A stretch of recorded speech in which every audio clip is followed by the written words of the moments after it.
We have the main security box here, the shock sensor right there, which has a wire leading into the engine bay. We have a fuse and a relay, which I don't think, it's right next to the camera, fuse and a relay, and then there's some spliced wires right here. And some spliced wires right here, which I'm trying to unplug that to make this easier to get to, but as far as I'm aware, these are all the parts I can see of the security system, and now I just gotta take them out.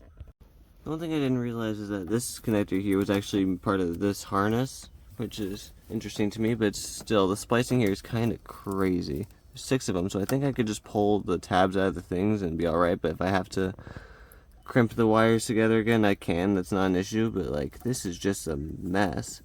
The security system is installed correctly, but it's just like, wow. With the security system disconnected from the fuse box, these wires should still work like this, no problem. I'm gonna keep them like this. I'm pretty sure these are still insulated, so I'm just gonna plug that back in there. That didn't click into place, and this one goes up there. And then I'm gonna deal with it going underneath into the down here-ish. When you start removing interior pieces and that metal bracket, you can actually start seeing things. This plugs into the main brain for the system. This goes into the ignition and something.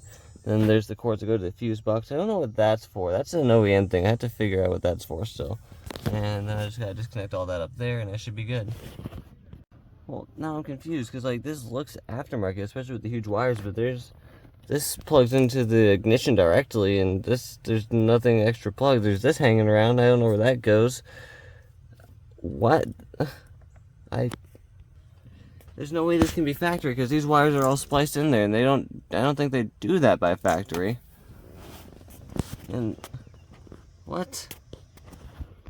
And then this is zip tied in here. Yeah, you can see the box. That's zip tied in there. And then there's the shock sensor wire. Oh my goodness. So here's what I found out. The wiring harness was just electrical taped here, so I took off the electrical tape, found the splice in the wires, so I could easily just like disconnect this, and then disconnect these, and like disconnecting them and rewiring them would be easy, but my next concern is this this relay here, which has a black and white wire and then a black wire, and those each go to things on the ignition, and I don't think there's any other black and white or black wires. I don't think those two connect to each other. I don't know where those wires go, so what I'm gonna do, I'm gonna leave this the way it is because those wires were still working without main power going to the system, so that's how I know that those still work. I'm gonna try to tuck all the wires somewhere so that way they're not in the way. I'm gonna plug this button back in just in case, the worst case scenario. I'm going to leave the other splices unplugged and the main power unplugged, because as long as this is unplugged, the other things weren't doing anything anyways, so hopefully my horn works after that. And lastly, I'm going to do some more research on how to disconnect any of this. Like, I do want to just like cut the wires and reconnect them, but I would also need some more wire connectors for that. I don't have large enough ones for this level of this rating of wire. I'm back the next day trying to reconnect the entire system just because I don't want to mess with how it was installed. It was professionally installed and I don't want to unprofessionally uninstall it. So I'm just going to connect it all except for the shock sensor, try to get my horn working somehow, and try to source a key for it. Since it's already installed, I might as well just keep it. Thank goodness for videos and photos of where each wire went, because there are 3 brown wires here. Let's see if I can get a good one. So this is what the wiring loom kind of looks like right here. This bottom of the 3 goes to this red wire back here. The second non-color coded brown wire, it's further tucked below the other 2. It goes to the red and yellow wire right there. And then the brown and white goes to the green. Brown and white wire, can I get a good shot of that? It's this one right here that's on my fingertip. Runs along. It goes to the green wire. And then the pink and white goes to this pink and black right here. Pink and white goes to pink, and it looks like pink to me. Then the pink wire goes to purple and white, and then the blue wire goes to blue and white. And that is the body control module thingies that I'll just plug in right there.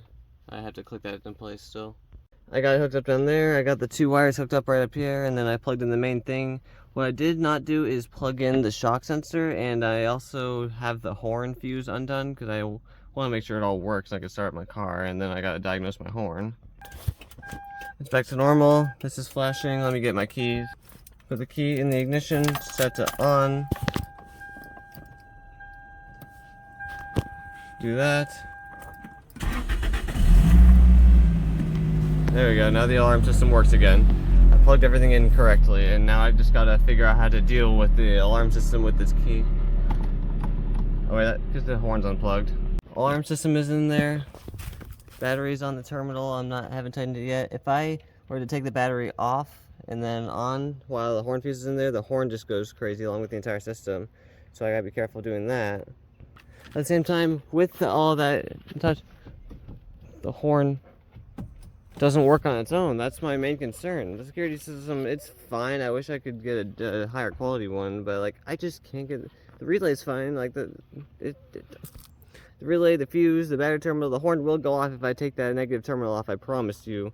But like I just can't get it to work from there. It may just be the airbag, but I've already replaced the airbag, the clock spring. That was a long time ago. Horn worked. I was able to trick the system before I even knew what the system was. I just can't figure out what the issue with the horn is. While doing some research, I found out that the Audiovox provider comes from this website here. I don't know much of their company, if they changed the company or not, but they have the Audiovox here. Looking through all these settings, I can't exactly find the exact piece that I have, so I just sent them an email through their contact, and I hope to get an answer for how I can put my horn back on. I don't know how to do that.